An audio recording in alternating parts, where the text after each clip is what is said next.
हमारे सियासतदानों पर आपकी इतनी नजर क्यों है कि राहुल गांधी का आप एक एक बयान देख रहे हैं?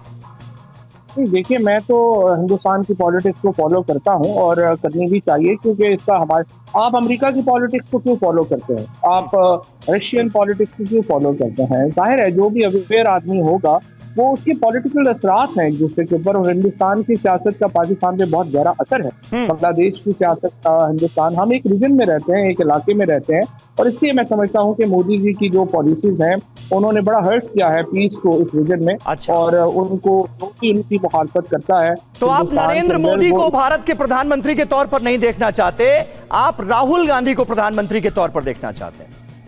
नहीं, मेरा राहुल गांधी से कोई ऐसी नहीं है, तो मैं सिर्फ हर उस शख्स को सपोर्ट करूंगा जो कि एक एक्सट्रीमिज्म के खिलाफ होगा, चाहे वो पाकिस्तान में हो, चाहे वो हिंदुस्तान में हो, चाहे बांग्लादेश। क्योंकि पाकिस्तान के एक एक्स मिनिस्टर हिंदुस्तान के चैनल पर बैठकर कह रहे हैं क्योंकि सरकार जो इस समय भारत की है इसकी वजह से बांग्लादेश रीजन में और तमाम जगहों पर जो है शांति नहीं है। लेकिन कमाल की बात यह है, हिंदुस्तान में तो शांति है, हिंदुस्तान में आतंकवादी हमलों को लेकर तो लगाम है, हिंदुस्तान का तो टसल नहीं है, हिंदुस्तान तो बहुत अच्छे से फल फूल रहा है।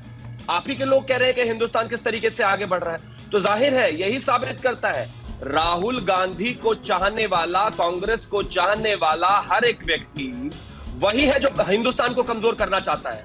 फवाद चौधरी जो बैठे हुए हैं वो इसी वजह से कह रहे हैं, कहते हैं Rahul Gandhi is on fire. हमारे हिंदुस्तान का एक वोटर इस बात को मानता नहीं, हमारे हिंदुस्तान के लोग इस बात को मानते नहीं, और उनको लगता है कि राहुल गांधी फायर है। खैर, मेरी शुभकामनाएं उनको, लेकिन इतना साफ है पाकिस्तान में डिसरप्शन हो, बांग्लादेश में डिसरप्शन हो, और चाहे कहीं भी डिसरप्शन हो, लेकिन आदरणीय प्रधानमंत्री जी जब से भारत में प्रधानमंत्री बने हैं यही पाकिस्तान है जिसके हालात बेहद खराब है।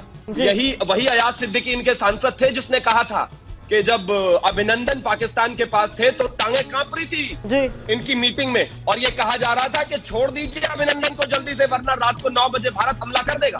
ये वही लोग हैं भाई, ये इन्हीं के देश में से रिपोर्ट्स निकल कर आती है। पहली बात तो ये कि मोदी जी की जो इस तरह की सियासत है और बीजेपी के आपके पास लीडर बैठे हैं, इनकी सियासत जो है वो तो खुद गांधी जी के खिलाफ है। और अगर आप गांधी को निकाल दें हिंदुस्तान से तो फिर बाकी बचता क्या है? तो ये मसला सिर्फ पाकिस्तान का तो नहीं है ना, ये तो सिर्फ ये है कि एक माइंडसेट है। और 1923 से हिंदू महासभा की जो पॉलिटिक्स है उसके खिलाफ जो है, और हिंदू आज जो जुग्राफियाई आपको तकसीम नजर आती है, ये इसी नफरत का नतीजा है जो कि हिंदू महासभा की सियासत 1920 से शुरू हुई और उसका नतीजा 47 में आया। और ये जो आप घुस के मारना और करना, ये बातें देखिए ना, 2024 में इस तरह की बातें कौन करता है? कोई भी जो सेम माइंड होगा क्या वो इस नफरत की बुनियाद पर इस तरह की बातें करेगा? लिहाजा इसलिए भी जरूरी है नहीं, आतंकवादियों से तो नफरत होनी ही चाहिए फवाद साहब, टेररिज्म से नफरत तो होनी ही चाहिए। और जाहिर है आपको नरेंद्र मोदी की सरकार क्यों पसंद आएगी, क्योंकि अब घर में घुसकर आतंकवादियों को मारा भी जाता है और डोजियर के बदले डोज दी भी जाती है। तो आप ये कह रहे हैं कि पहले की सरकारें ज्यादा सही थी?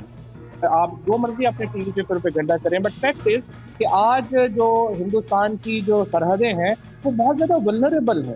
आपको चाइना जब चाहे अंदर घुस के मारता है। पाकिस्तान ने मकबूजा कश्मीर में कितनी वल्नरेबल है ये तो पता ही चलता है। पहली बात तो मैं एक ही चीज कहना चाहूंगा कि दैट आयरनी डाइड 1000 डेथ्स। जब पाकिस्तान के एक व्यक्ति ने यह कहा कि हिंदुस्तान में गांधी के अलावा है क्या, गांधी के विचार पर नहीं चल रही है पार्टी। अरे गांधी के विचार के खिलाफ आपके मुल्क की पैदाइश है भाई। अगर गांधी का विचार माना गया होता तो पाकिस्तान पैदा ही नहीं होता कभी। इतिहास तो सही से पढ़ना चाहिए आपको कम से कम। और दूसरा, इन्होंने कहा कि चाइना ने हमें घुस के मारा। बीबीसी पढ़ लेना, आपको कटिंग भेज दूंगा अखबार की। 150 कब्रें दिखी थी एयर ड्रोन से। हमारी देश की सेना ने किस तरीके से घुस के, और हिंदुस्तान के न्यूज चैनल को मत मानना, इंटरनेशनल कवरेज भेजूंगा, किस तरीके से उनको 150 कब्रें उनकी दिखाई दी थी और पूरी दुनिया की मीडिया ने कवर किया था। चाइना डर गया था अपने देश में, घुसने नहीं दे रहा था मीडिया को।